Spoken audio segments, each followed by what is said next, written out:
Hey, what's going on? This is the Connect podcast. I'm sitting here with Pastor Matt Manning. Hello. I was going to say come on down, but you can't come on down because you're already here. My name is Jared, and we have a special guest with us today, Brandon Young, who is joining us to talk about horror movies. And right? Yeah. Hi, Brandon. I think so. I mean, I'm here to talk about whatever you guys want. That's fair. Well, the idea today is to talk about horror movies and what defines a horror movie, and should Christians partake in horror movies? Like, is that an okay thing? I think that there's a lot of things when it comes to movies and movie genre that we think, man, I don't know if that's a healthy space for a follower of Jesus to actually participate in that. But we're going to tackle all of that today. Brandon, maybe you could just give us a quick summary of who you are and all of your deepest, darkest secrets. Just kidding. Yeah, we might skip the last part. But yeah, I mean, I'm super excited to be here with you guys. A little just background. So I am a horror enthusiast. It's always been that way ever since I was a little kid, something that I truly love. And also kind of points out my very clearly noticeably fact that I'm a convert, that I spent most of my life just loving horror films. And then in 2015 is when I was baptized and came into the church. Okay. But just because I had this new relationship with Christ didn't mean that I stopped loving horror films. So it puts me in that kind of token Christian horror guy space, which is a little more unique. But I think it allows me to speak to things a little bit differently. Absolutely. And how do you guys actually know each other? We met each other probably 4 or 5 years ago through Pastor Kim. Yep. And Kim and Brandon struck up a relationship, and then Brandon started kind of showing up at Crossroads from time to time with Kim, spoke at a men's breakfast, and just kind of along the way developed a bit of a friendship. And at some point, I think it was during the men's breakfast, that the Joker had just come out. Yeah. And you had spoke a little bit to the Joker. Like and the new one? Yeah. Yeah. And what it meant and Christians' involvement in horror. And you just thought about it like at a theological level that I'd never even given any credence to. And I was like, man, this is so amazing. So when Jared asked me, like, what are some topics that we could talk about on our podcast? I was like, we have to get Brandon to talk about horror because I have a lot of questions and no answers on this one. So the Joker is considered a horror movie as well? Not really. Okay. But I think there's an argument that can be made for it to be a horror movie. Okay. And this is we can talk more about this later. This is just a question, though, because really any movie can have multiple genres tied to it, correct? Yeah, 100%. Okay. Just wanted to make sure. It's not like it can only be one. Okay, that's good. That opens up the gates a little bit. The fun thing about, I think, film in general is that, it's subjective and we can all have different interpretations. And that's why having discourse on it is fun. Absolutely.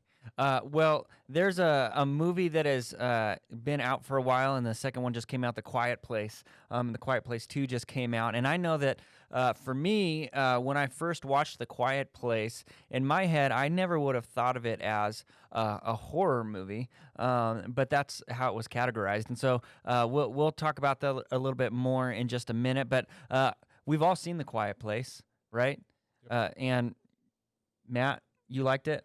I loved it. The first time I heard about it was Alex Norton, who's a former employee here at Crossroads. He saw it, and he just raved about it. And it took me a while to get to it. I think I finally saw it on video, and I watched it with my 12-year-old at the time, Theo. It was his first ever horror movie. It was PG-13. I thought, man, what can it hurt? Sure. And so we watched it in the basement, and it was hilarious watching his reaction to The Quiet Place. But it was one of the most suspenseful movies that I think I've ever watched in my entire life. And afterwards, I was like, oh, my goodness, John Krasinski, he's amazing. Yeah. We got to see it in the movie theater. And again, just like the second one, that I was able to go see that on Monday.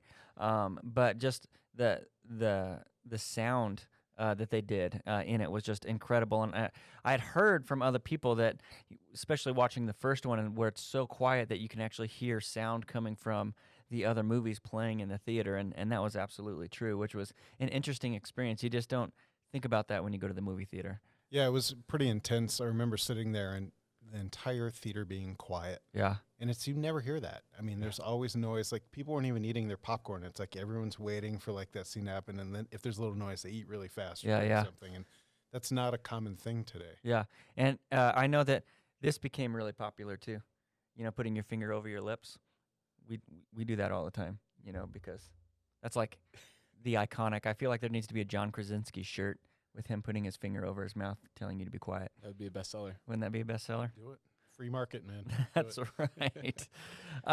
So we all liked it. We would probably all recommend it.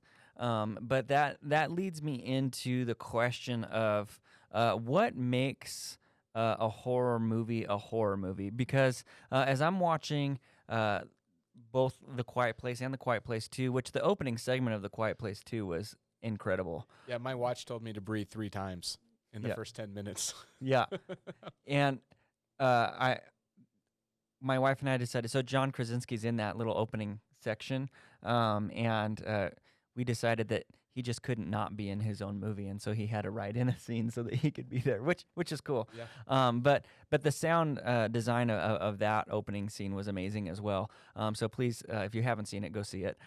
But horror versus suspense, or because I feel like that movie is very suspenseful, right? Like you're always on the edge of your seats, waiting for something to happen. And so I think I know that you actually wrote a paper on it, Brandon, about what makes a horror movie, and specifically tying it to The Quiet Place, right?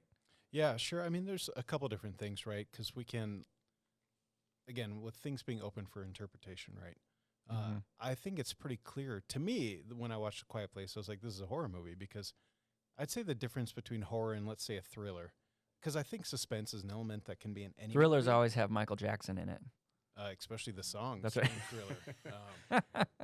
But I think, because I wouldn't really consider suspense like its own genre, because I think that's an element within things, but thriller, I think, there's an argument to be made for that.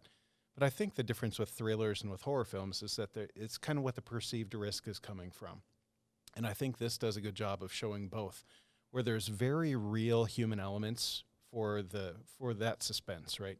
And that can be from just being a parent to uncertainty to terror to protecting your family.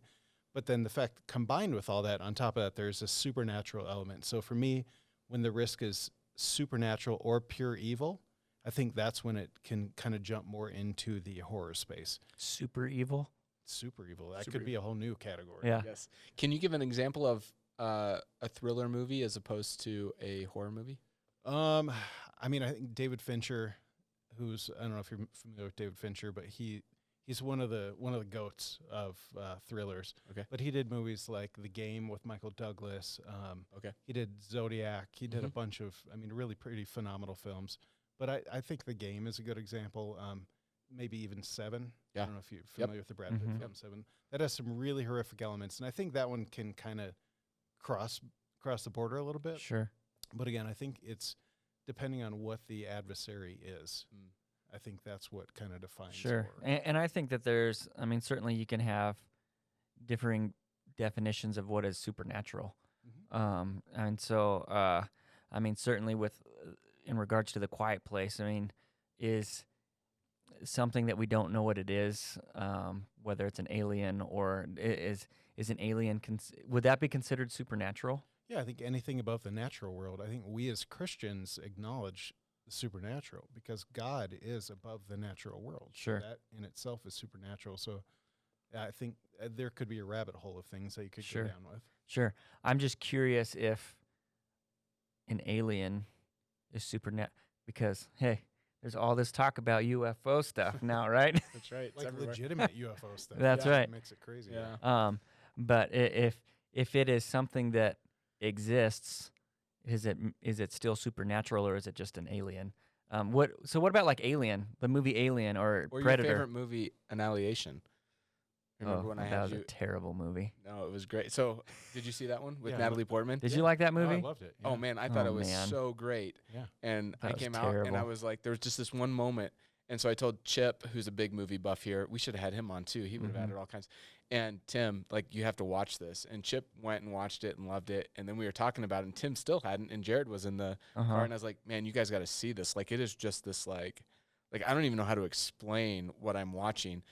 And the ending was, like, horrifically beautiful in the space. And so I'm telling them, and both Jared and Tim came back and was like, just so you know, in the future, those aren't our movies. Like we couldn't sleep at night. How do you define that movie? What genre does that fall in? It's a horror movie. It is? And that's actually more my speed of horror. Like, I'd say my favorites are, I love supernatural, so I like hauntings, I like ghosts, I like that perceived evil, but I love slow burn, kind of esoteric, movies where you have to really commit yourself, because a lot of times you're like, I don't know what the point of this is, or it's slow. You did have to commit yourself in that movie.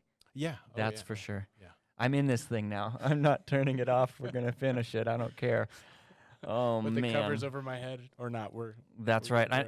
And there's a lot of that movie I don't even remember. I mean, there's elements that as you bring it up, that I'm trying to remember everything that happened in it. But yeah, I don't remember why specific. Do you remember our reasons why we said we didn't like it?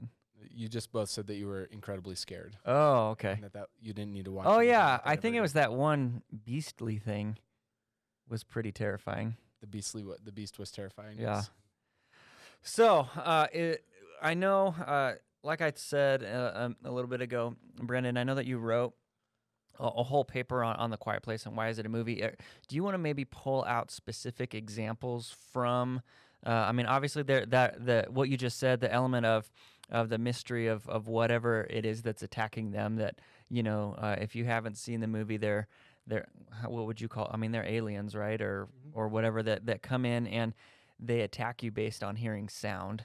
That's how they find you. They can't see. Apparently, they probably can't smell either, right? Or else they'd be able to smell you out. So the only real sense is touch and hear and overactive hearing. And so maybe you can walk us through some of what you wrote in your paper about what specifically in The Quiet Place defines it as a horror movie. I like what you just kind of talked about with about sound, right? And I think that's one of the really cool things that they did with that movie. It's where it shows the importance of the absence of sound plus sound, period. With one of the main characters being deaf. And one of the father's struggle throughout this thing to try and get her to feel like she can hear and be normal. But then here comes this perceived threat that only relies on sound. So it's a really fascinating story they put together. And to be honest, my paper was a little different in its focus. One, again, presenting it as a horror film, but also that it's horrific for the fact that it's probably the most Christian movie that came out in 2018. Interesting. Just do tell. Let's hear more. Well, I just think the worldview that's presented throughout that is a very Christian worldview, which is really fascinating, because I don't think it intended to be that. But I think it says something to the writers and also the producer and director in John Krasinski. And when you watch it, it's so clear that the father, Lee, has all these traits that defines what it means to be a strong Christian man. In this world where I think, the role of men is different, I mean, from everywhere we look. But this is like every example of good masculinity and what it means to be a man. Here's a couple that wants to do everything to protect their family through this perceived threat. And right off the bat, I mean, I guess if we're spoiling it a little bit. I think we can spoil it. Yeah, if you haven't seen the first one yet, I think you're just toast. That's right. I think we can spoil the first one. We won't spoil the second one. That's good because you'd spoil the second one for me. But yeah, right off the bat, they lose a child, and that's one of the most horrifying things that anyone can possibly go through. I've lost siblings before, and I know what that did to my parents. But here's this couple that's keeping everything together through that. In a world where their divorce rates are 50%. When you add the statistic on of losing a child, that increases that number by 10 to 15%. So most couples do not survive that. But here's this man and woman that are dedicating everything to still preserving their family, which, again, in this throwaway culture that we have, that's not a thing. In the midst of crisis. Yeah, 100%. There's also this really kind of intense, strong pro-life message in the movie, which I found interesting. And I just have this quick quote I wanted to read, and I had the notes on this just because there's no way to remember this, but this is from Bishop Robert Barron. He's the auxiliary bishop of Los Angeles, and he did a big review on A Quiet Place, and he reviews movies pretty frequently. But it says, the central drama of A Quiet Place is that Mrs. Abbott is expecting a child. The entire family realizes, of course, that a wailing infant would, given the circumstances, mean almost certain death for all of them, and yet they decide not to kill the child at his birth, but to hide him and mute his cries in various ways. When so many in our culture are willing to murder their children for the flimsiest of reasons, when the law gives full protection to even partial birth abortion, when people blithely say they would never bring a baby into a terrible world such as this, the monastic family and his family welcomes life even to the worst of worlds, and even when that act is of supreme danger to them. And I found that so fascinating that when you dig a little bit deeper, that it seems like, again, I don't think this was their intention, but again, it's this family that's clearly willing to do anything they can to preserve their family. And then ultimately, in the kind of final Christian theme of martyrdom, and that Lee is willing to sacrifice him for something greater than himself, which all of this is so central to Christians. So again, I know that kind of deviated off the No, that's thrill of good. this horror. But That's good. I hadn't thought about. I mean, as you bring that up, I'm thinking about just Lee's character in general, and how the family dynamic is. He's clearly the leader of the home, right? Which is not always what would be perceived in our culture anymore. That the man needs to be the leader in the home. But that's what's happening. And there, you actually learn. I wasn't sure. Do they ever say where they're from? Do you know? I don't know exactly. I mean, I know at the beginning of A Quiet Place too, it kind of shows the town before all that. It is, yeah. It looks very much like a Midwest town, wouldn't you say? Yeah. Midwest culture. But that's really interesting. Did you have a thought on that? I thought it was a really good thought. Yeah. Thanks, Matt. Always here to support and Prop you two up today. Oh man. So there's a lot of really, really good things in The Quiet Place. Was there anything that bugged you No. in that movie? No, honestly, I mean, from 2018. So to give you some context, I watch about 400 movies a year Okay. as part of my other podcasting responsibilities, and I'm just a nut for it. Sure. I've watched 180 or 190 so far this year, and this is horror, so I'm blazing through it. And this was my number 4 of that year, so it clearly, I mean, for me, it was a perfect film. I have zero complaints about the movie. What were the top 3? Just out of curiosity. I would have to look it up. Okay. I know my number 1 was Pie Wacket, which was a supernatural kind of witch film. Okay. So that kind of falls in the topics that I like. But I mean, A Quiet Place, I think, was a perfect film. Are you watching most stuff? I mean, obviously with COVID, you haven't been going to the theaters, but where do you see the top movies coming out of? Like, is it now Netflix? Is it different studios still? I mean, streaming, obviously, because of COVID, changed the landscape, and I think will forever, because theaters are starting to open back up. You're still seeing. Did you buy your AMC stock yet? I had AMC stock, and I sold it when it was like $12.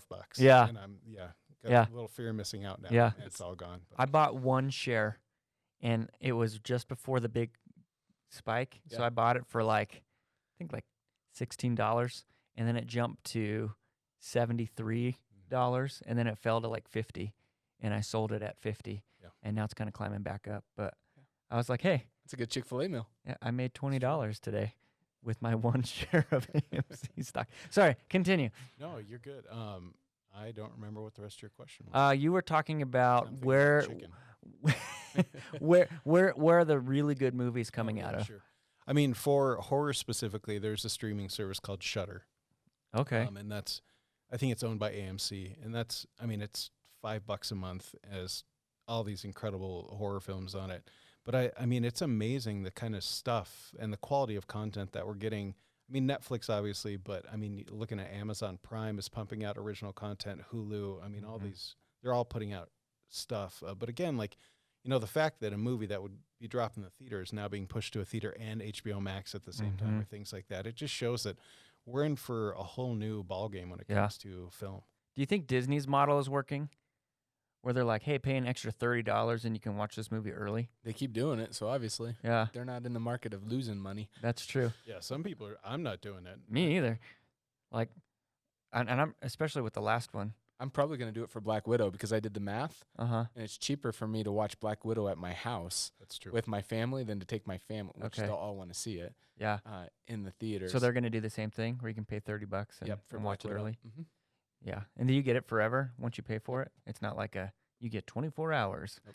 That would be forever. Be really expensive, $30. But the last Disney movie we watched, we waited for the new, and I was extremely disappointed in that movie anyway. Which one's that? Raya.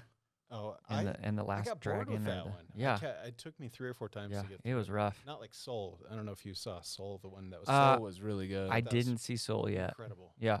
I was talking with our intern Aiden just a little bit ago, and there's something to be said for creating a movie that your kids enjoy, that the parents also enjoy. Like that is the niche right there. If you can find that sweet spot, and Raya didn't hit that mark for me. Didn't get it I was for you. disappointed too because it's Disney and there's no music. I'm like, I'm ready for the next round of songs that are not Frozen, for my kids to listen to forever and ever and over and over again. But that didn't happen, so Frozen lives on. Check out Wish Dragon on Netflix. I don't know if you saw that. Wish Dragon, It's okay. It's a new animated that feels very Pixar quality. With Okay. in music and story And it's good? yeah, it's Okay. Say it again. Wish Wish Dragon. Wish Dragon. Have you seen it? Okay. No, I'm gonna. Yeah. Brandon So, says it. I'm watching. That's right, absolutely. Hey, with some of my movies, you probably would never want to take my recommendation. So. So I just wanted to say, kind of coming back to this idea of horror movie, when I would think of a horror movie, and Matt, maybe you can speak into this too, like, I think that my idea of horror might have been more geared towards like slasher. Like when I think of horror, I think of like, Michael going and killing everybody, or whatever, all of this killing and gore and all kinds of stuff like that. Like that's how I always in my own mind defined horror movie. How would you have defined a horror movie? Probably similarly. I think that when I went through college, this is why this is so fascinating to me. For about a 3-year period, like horror was like movies that I loved watching. And I don't know if, maybe it was thriller as we've defined it today, but from the Silence of the Lamb movies to The Ring, a little later on, the Purge movies came out, and The Gift, which just frightened me to no end. But during college, I watched those movies, and there was one point, like I woke up at 3 a.m, and I was like, man, what am I doing? Like it was like this moment of like terror in my ethos and all this kind of stuff. And then I went through this like kind of this existential like crisis going, man, should like I be watching these? Like, should I enjoy these? What does it look like? And what does it say about me? And for sure. And all that kind of stuff. And so, the Purge, I saw the first one, but I haven't watched the other ones. And then maybe that's probably the more, Ring 2. That's probably more slasher. Yeah, Ring 2. I don't know that would be an exciting watch.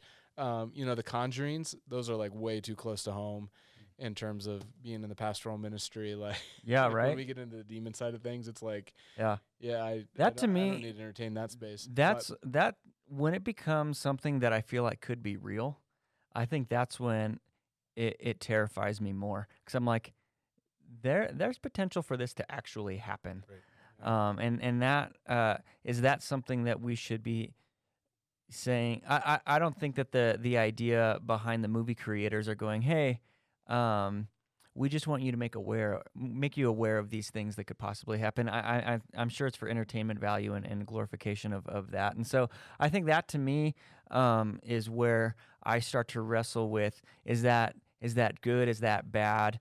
Is that something that I should be investing my time in? Is that good for me, for my mental well-being and for my health? I know that, so for Father's Day, my kids gave me a coupon book. And in the coupon book, it had different things that I was allowed to do. So like one is sleep in, and they're not allowed to come into our room and wake me up. One is I get to pick the meal. And another one was I get to do a hobby. And so for my hobby, that's why I went and saw the movie on Monday, was because I'm like, hey, I like movies. And so I took my wife and we went and saw The Quiet Place 2. And I know that about halfway through the movie, she looks over at me and says, why did you bring me to this movie? She's like, I have enough anxiety in my life. I don't need more. And I'm like, what are you talking about? This is a great movie, But I think part of it, and Brandon, I'd love to get your insight on this as well, is how far is too far? And maybe part of it just depends on the person and what you can handle and how your spiritual well-being and your ability to process if this is real or not real. Yeah, I think that's a great question, because I do think the more we're exposed to certain things, I think there's a toll on our morality.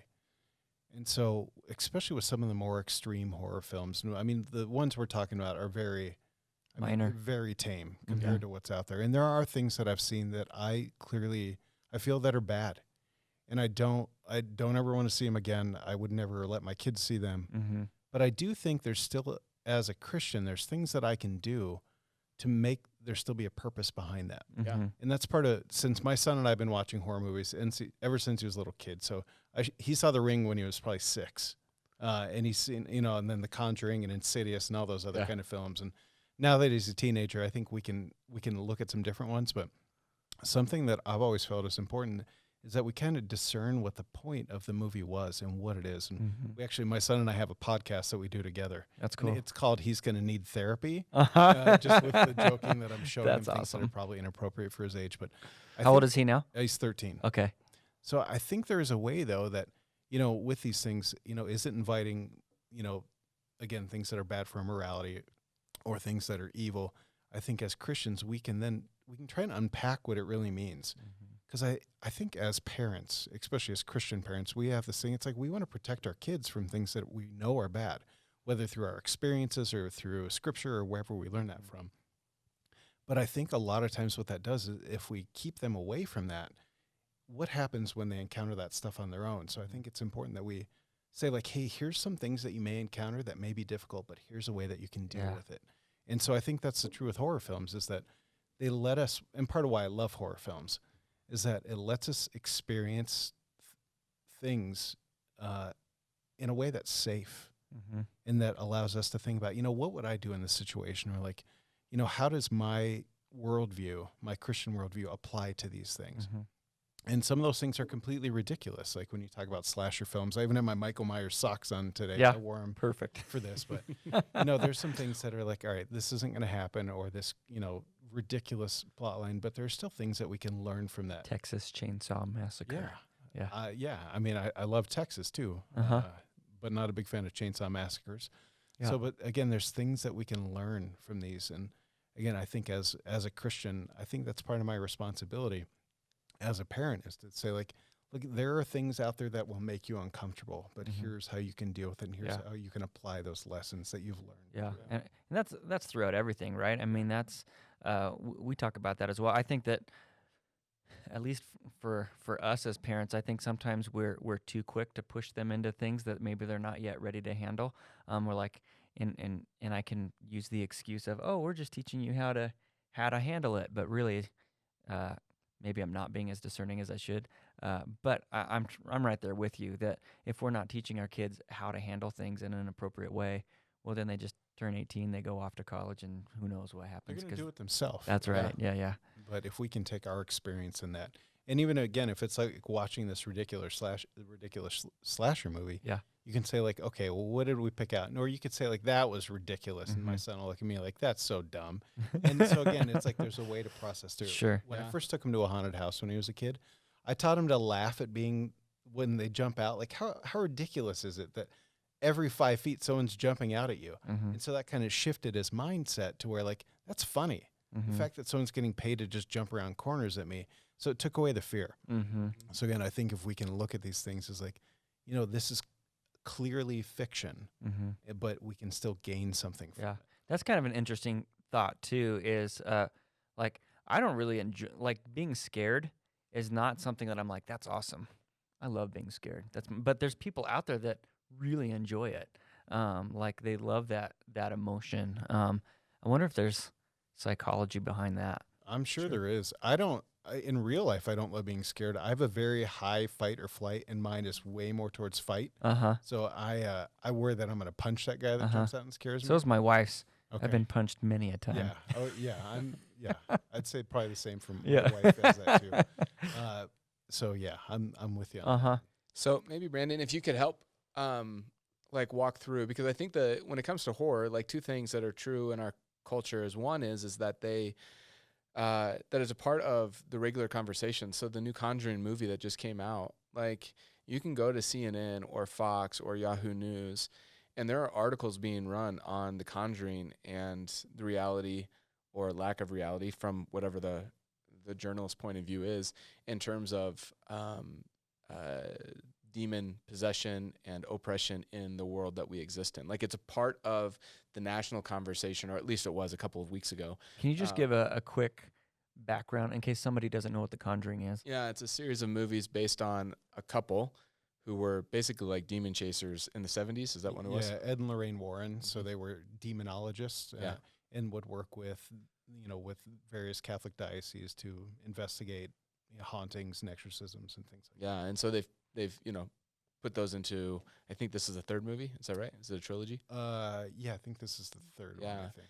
And so, a couple of weeks ago, that was a dominant place within the national headlines of conversation that's happening.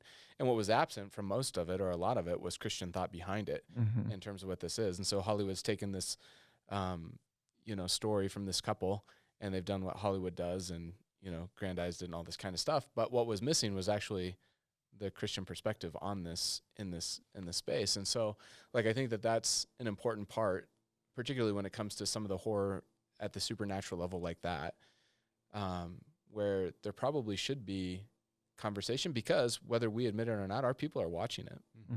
Christians are watching it. People that come to Crossroads are watching those movies. And so how do we give a framework to help them understand what they're seeing and what's going on? And then two, the thing that you said that I think grabbed me at the men's breakfast, you just said it again, is that horror movies give us a safe place to basically experience evil, right? And then to be able to feed through our minds of what would it look like if we were in that situation. And maybe just expand on kind of, that was a really long question, and maybe it's a statement more than a question, but like, you do a podcast on horror. And so in terms of the national conversation that's surrounding what's our role as believers in that, and then two, maybe if you would just tease out a little bit about that idea of evil within a safe place. Yeah, sure. To the first part, I mean, it's interesting how there's a lot of Christians, let's throw aside all denominations, because that's where we get into weird, nitpicky things. But Christians are a significant portion of the world. There's well over 1 billion of us, right? But we constantly are viewed as this minority opinion. So I think we do have an absolutely valid place in the discussion about these things, and we should do that more frequently.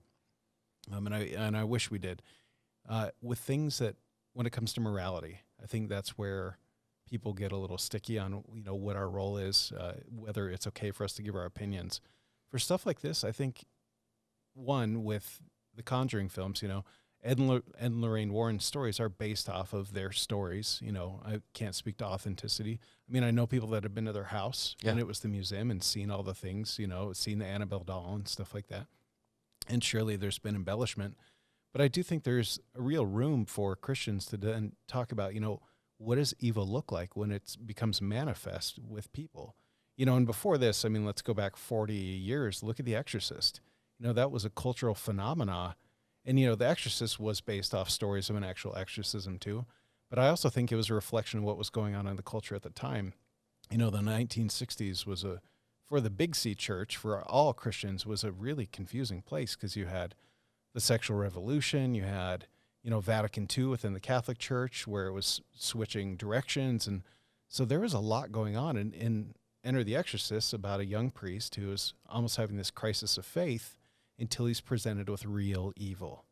And so I think, again, what our role looks like in discussing that in the public space, I'm not sure, but I think it should be something that we all talk about, because we know evil is real. And I think sometimes we don't talk about that enough. Mm-hmm. And so what's kind of happened over the years is we're always told to not discuss religion and politics, and usually sports, right? Because those are things that people get passionate about. But I think that what that's made us do is we've forgotten how to have discussions about religion, politics, and sports, because we don't talk about it enough. So I do think it's important that we talk about it, especially, again, when there's examples we've seen that are true with that. To this, and your second question, let's kind of jump over to what that was. Yeah, so just one thought on that. I think that, even going back to the scriptures, I think Americans have a struggle with the supernatural outside of God and Jesus, the other supernatural realities, that there's a real struggle. And yet we read the scriptures and we see both the good and the evil side, right? We see the Holy Spirit manifested in ways that probably most Western Christians don't actually experience the Holy Spirit. And we see countless examples throughout the Gospels where Jesus is confronted with people who are demon possessed, right? And yet in our current culture, we either like scientific it away. I don't know if that's a word, but we use science It's a really good word. to take it away, or we just pretend that these evil realities aren't around us, and we just kind of live our lives with blinders on. And I don't know that that's necessarily good. And so I think the conversation around evil is an important thing. My second question to that is, can I just, so I think that's one of the things that, from the Christian perspective, that I think Satan has done a really good job of in the Western world is to mask. You know, it's very masked what he does, where he's able to almost go about doing things that in other parts of the world maybe he wouldn't be able to get away with because it's so masked in our culture. Anyway, it's just something I've thought about before. Go ahead. And then the second question I have is from kind of the statement that you made earlier, like horror films give us a space to experience evil in a safe space. And so, like, if you could just, like, tease that out, what does that look like? So when your son and you are walking through whatever, the quiet place, since that's part of the conversation, what did the conversation look like afterwards in, like, how do you process it practically? Yeah. Because I think not only for your son, but maybe for all of us, that would be helpful. Yeah, and I think our discussion around that was mainly around the role of the father. And there's also not just the father, but of a man, period. Because I think you see that, you know, initially with Lee being this really strong father and having his role of trying to protect his family.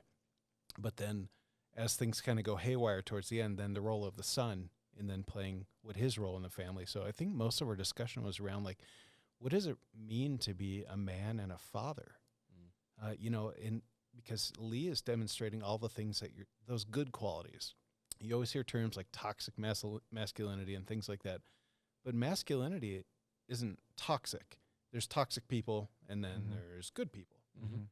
But it has all the good traits of, again, like being a strong father, being a protector, you know, willing to sacrifice yourself.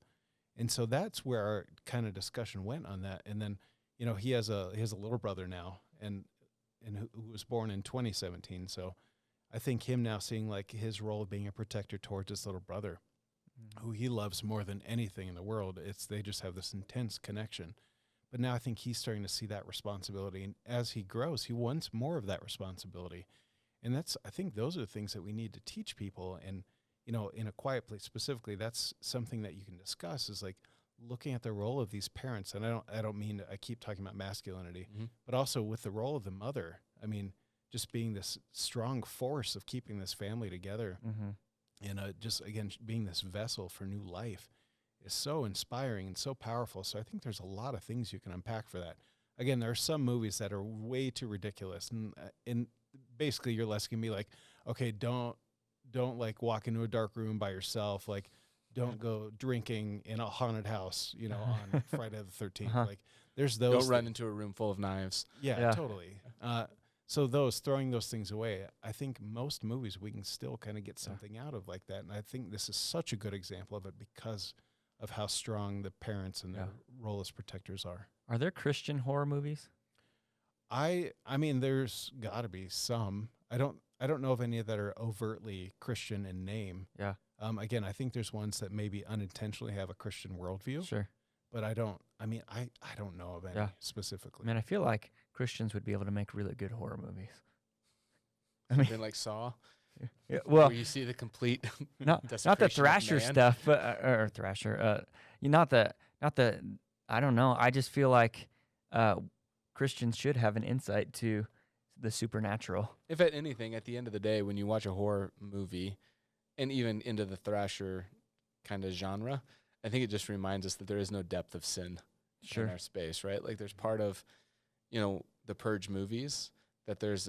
The reason that they're so popular is because there is a line of truth into that space. Would the world be better if one day you could just get all your crime out? Like, you could just like spill out all your sin in one day. Yeah. I think that genre in general, that kind of home invasion genre is terrifying. Yes. Yeah. Because there's a link to reality. There's, you know, a movie called The Strangers that's in there. And that's the same kind of story. It's like, just because these people are home, they're doing nothing wrong. Yeah. And so I think that's the really scary thing. Or in The Purge, they're trying to protect themselves from all this Yeah. everything that's Yeah. happening outside. And those are real fears that I think we all have. Yeah, I think again, once it becomes so real that it's actually possible, Mhm. I think that's when, for me, the fear creeps in.